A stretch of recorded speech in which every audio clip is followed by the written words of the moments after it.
Xander led them to an enclosed building about 100 yards from the amphitheater. Stone columns encircled the structure, and once again, Talon was reminded of how old the city of Atlantis was.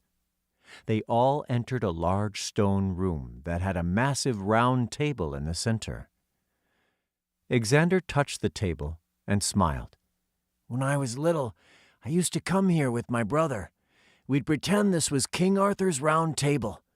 We each took turns playing the different knights called to duty under the flag of Camelot. That seems silly now." "That's not silly at all," Talon said. Xander gave him a nod. "I guess not." "I love Arthurian legends as much as I love mythology," Haran said. "That sounds freaking awesome. Sev, let's ask Dad to buy us a round table. We can eat dinner at it." Sev shook her head. "I can just imagine it now. You, Dad, a shadow, and Bigfoot having dinner all dressed as knights." "Did you just say Bigfoot?" Talon asked. "He's actually a Mapengari," Seven said. "Bigfoot is his cousin. We picked him up on the way here. No, he's like family. He's a little people-shy, so he's hiding in the park. He likes trees." Hattie harumphed. "Remind me not to go plant myself in the park. Mapengari eat trees, you know.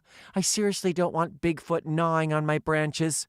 They all laughed, and Talon looked to the others. "Will everyone fit around the table?" "I won't fit in the chair, but I'll sit next to it," Namada said. "That's fine, just as long as we're around the table." They each took a seat. Namada sat next to the Kelpie, Neff. They weren't in chairs, but they were close enough that everyone could see them. Talon glanced around at the 11 others and saw they were all looking at him with anxious expressions. He sighed and began. "Ever since I can remember, I have had the same dream every night. It's about Atlantis, about what's happening now. I never understood what it meant. I'd see the city from above the dome and watch as gate after gate closed.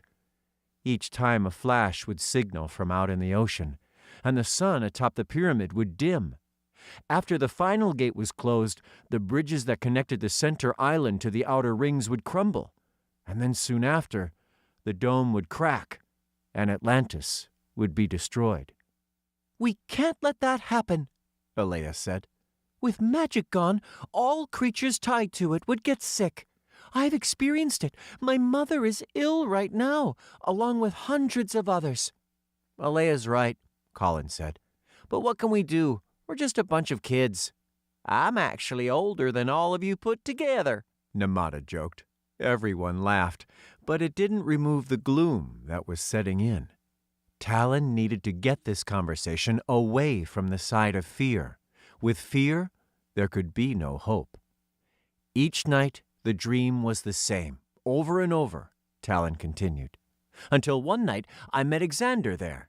A few nights later, I met Talia. At the time, I didn't know why they'd been allowed to see the dream, but now I do. I had my last visitor just before we came to Atlantis. It was my father. He said the dream I saw was actually a prophecy given by the oracle at Delphi. And it is the fate of Atlantis, unless we change it.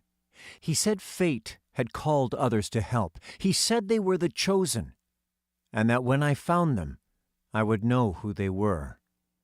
You are the chosen." Several around the table gave unbelieving gasps. Hattie bit her lip, then shook her head. "Tal, I'm nobody. What makes you think I'm one of these chosen?" "She's right," Adam, the boy next to Neff, said. "I don't even have magic. Me and Clancy are human." "Me too," Haran added. A few others made similar comments about their inadequacy, but Talon shook his head. "You don't get it. Each of you has something special to offer. Whether you are human or magical, that doesn't matter. Magic is every bit a part of the human world as it is Atlantis. If magic dies, our world will die with it. Liana said that nature is run by magic. With it comes the seasons. Who will keep that in order once magic is gone?